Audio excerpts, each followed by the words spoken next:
आज की एक और बड़ी खबर है दिल्ली का आसमान बम वाला विमान। आज सुबह खबर आई दरअसल कि दिल्ली के आसमान में एक विमान है जिसमें बम है, यानी ये विमान ईरान से, जी हां, विमान ने ईरान से उड़ान भरी थी और इस विमान में बताया गया बम है और बम वाला विमान भारत में घुसाया और उसके बाद 45 मिनट तक भारत के आसमान में उतरने, आसमान से नीचे दिल्ली लैंड करने की जिद करता रहा। जरा रिपोर्ट देखिए।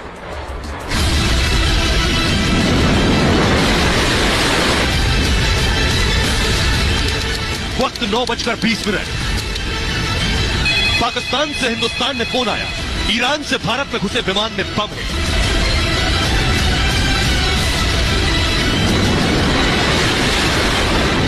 इस खबर के बाद देश में हड़कंप मच गया। और इस वक्त की बड़ी खबर आपको बता दें, बड़ी खबर सूत्रों के हवाले से ईरानी विमान में बम की सूचना से हड़कंप मच गया है। ईरान का विमान भारत के वायु क्षेत्र में घुस चुका था। बम की खबर ने यात्री विमान के हाईजैक होने के शक को और बढ़ा दिया था। बम वाला विमान देश की राजधानी दिल्ली में उतरना चाहता था। उतरने का, लैंड करने का ऑफर मिला था, लेकिन पायलट ने साफ इनकार कर दिया, जिसके बाद लगातार सवाल ये बना हुआ है कि आखिर क्यों दिल्ली में ही ये विमान उतरना चाहता था। सभी के दिमाग में कंधार हाईजैक की तस्वीरें घूमने लगी।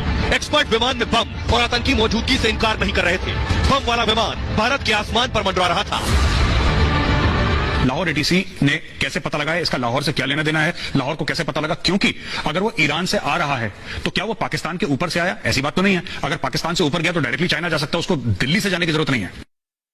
और आइए आपको चारों तरफ एक्सपर्ट बैठकर अपनी राय दे रहे थे। सबसे पहले आपको मैप के जरिए बताते हैं। देखिए कहां से विमान आया, फुल स्क्रीन लीजिए जल्दी से मैप। कहां से विमान आया जो कि भारत में घुसा था, ये आप देख रहे हैं। ईरान से विमान चलकर ये देखिए दिल्ली में घुसा, ईरान से पाकिस्तान होते हुए दिल्ली में गया। ये बात सामने आई 45 मिनट तक। ये देख रहे हैं आप, ईरान से चला और किस तरह से ये दिल्ली में घुसा विमान। आइए अब आपको पूरी कहानी बताते हैं। जैसे ही ये विमान दिल्ली के हवाई क्षेत्र में पहुंचा, उसके बाद एयर ट्रैफिक कंट्रोल एक चीज होती है, एटीसी पर बताया गया और पाकिस्तान से खबर आई। ये देख रहे हैं आप, ये है एटीसी। इस तरह से होता है एयर ट्रैफिक कंट्रोल, जिससे हवा में उड़ने वाले जहाज का पूरा कंट्रोल रखा जाता है। एटीसी को विमान पाकिस्तान के एयर स्पेस से दरअसल भारत में घुसा था। उसके बाद ये एक ईरानी महान एयर की फ्लाइट थी जिसमें बताया गया बम है, इस विमान में बम है और ये भारत में घुस चुका था। सूचना मिली इस ईरानी विमान में बम मौजूद है। दिल्ली एयर ट्रैफिक कंट्रोल को यह इनपुट दिया गया, पाकिस्तान से इनपुट आया कि ये जो विमान भारत में घुसा इसमें बम है। ये बम का इनपुट लाहौर एटीसी से भारत आया था। सुबह करीब 9:20 पर बम की कॉल हिंदुस्तान में आई है। दिल्ली, चंडीगढ़, जयपुर, जोधपुर में फौरन अलर्ट कर दिया गया कि बम वाला विमान भारत में घुस चुका है।